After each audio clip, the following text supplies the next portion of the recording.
Can you tell me about how today's patient, Mr. Smith, was? I love meeting with your patients because they come to me already with, some inspiration and with some knowledge. So they come already prepared. What I have to share with them is nothing new. But at the same time, we try to provide really specific ways of helping them improve their blood sugar control, especially in the morning. Mm-hmm. So one of the first things that I think is important is what happened through the night, Exactly. right? Yeah. So can you tell me more about, like, at least give me three reasons why many of patients with type 2 diabetes or pre-diabetes tend to have a morning rise in blood sugars, and then they're struggling for it day in and day out. So three simple tips that you would recommend and that you recommend our patients too.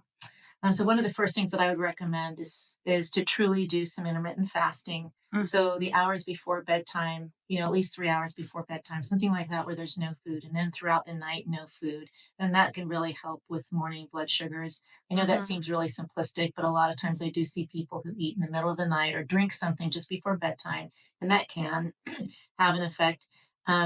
I like it when they do some form of activity in the morning while Mm-hmm. they're fasting. So if they could go for a walk or do a little bit of exercise while they're still in that fasting mode, I think that can also be really helpful for getting a improved blood sugar before they eat. And then once they do start eating, rather than the typical cold cereal, milk approach or bagel and cream cheese, what if we tried heartier foods that were going to set them for a better blood sugar throughout the rest Mm-hmm. of the day? Bingo, you hit the mark. So I had my Wednesday grind today. So that reflects on what I talk to my patients. So I had my early morning workout, but I need some coffee before I work out. And then after that, I had my nice bowl of oatmeal with chia, with flax, with the berries, with all the nuts. And of course, the protein powder. And the reason I love to do this is because I have strong family history of diabetes. Mm. So now I need to make sure that how can I prevent pre-diabetes or morning hyperglycemia or type 2 diabetes. Yeah, that's an excellent tip, and I'm proud I'm following your advice then. Yeah, me too. Super proud. Yeah, another thing, because a lot of times when people think of morning cereal and they do that oatmeal, they do Yeah. it naked oatmeal. You know what I mean? Where Uh-huh. there's none of those additions that you just described with the chia seeds and the nuts Mm-hmm. and maybe added protein. And those can make all the difference in terms of how that oatmeal is going to affect blood sugar. Yes, yeah. That brings me to another point, processed sugar, right? Can you give us like three awareness tips again as to how to avoid processed sugar in the mornings? Yeah. So avoiding processed sugars in the morning is a really important strategy. And I would encourage people that when you see processed foods for breakfast, more than likely they will contain sugar of some Mm-hmm. kind or foods that are going to heighten your blood sugar because they are more processed, whether that's refined flours. So, one of the most powerful breakfasts that I ever had, I was visiting Australia and a woman, she was a health worker there, and she invited me over for breakfast and she sat me down to this slice of artisan whole grain bread. Mm-hmm. And she brought out a bowl of cooked lentils and poured that over it, and then sliced avocado and drizzled some olive oil on that. And I looked at that and I was like, that is not what I eat for breakfast. That's not like a typical American breakfast. But I was totally avoiding processed sugars in that context of that meal. They were identifiable, whole plant-based foods that were protein rich, mineral rich, Mm-hmm. and that meal, the reason why I remember it so profoundly is because it lasted me for hours. I had such steady, slow rise blood sugar. And by the time it was lunch, I was like, is it lunch?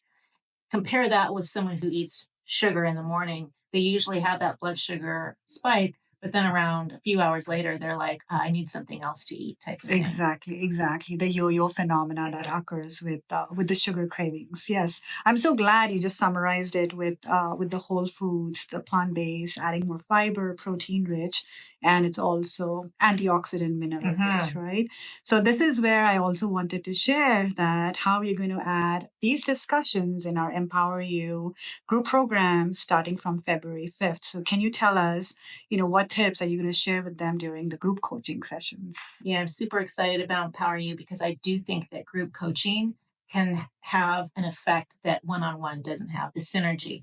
And then the idea of being able to teach the group topics that pertain to gut health, which I think is the foundation to systemic health. Mm-hmm. What are factors that can drive insulin resistance. We're going to be looking at weight loss, how we can support our body, what are strategies that we can do to achieve sustainable long-term weight loss while maintaining healthy, good muscle mass. We're going to be learning a lot about ourselves and how our body functions and how to live in alignment with ourselves. And I find that so gratifying, exciting. And once people start experiencing it and then they bring their experiences to the group, I think it's going to be really motivational. Absolutely. Agreed with that. You know, it's over the years that I see patients, and that's what I felt was lacking, is like a community support. That yes, you can get all the motivation, inspiration, knowledge from your healthcare professionals, from your endocrinologist, from you as a dietitian, but where can they inspire and motivate each other from their own experiences? So I feel like someone's with me, someone's gone through that same story like me, and that inspires us as a team, as a community. So thrilled about it because we're going to cover sleep.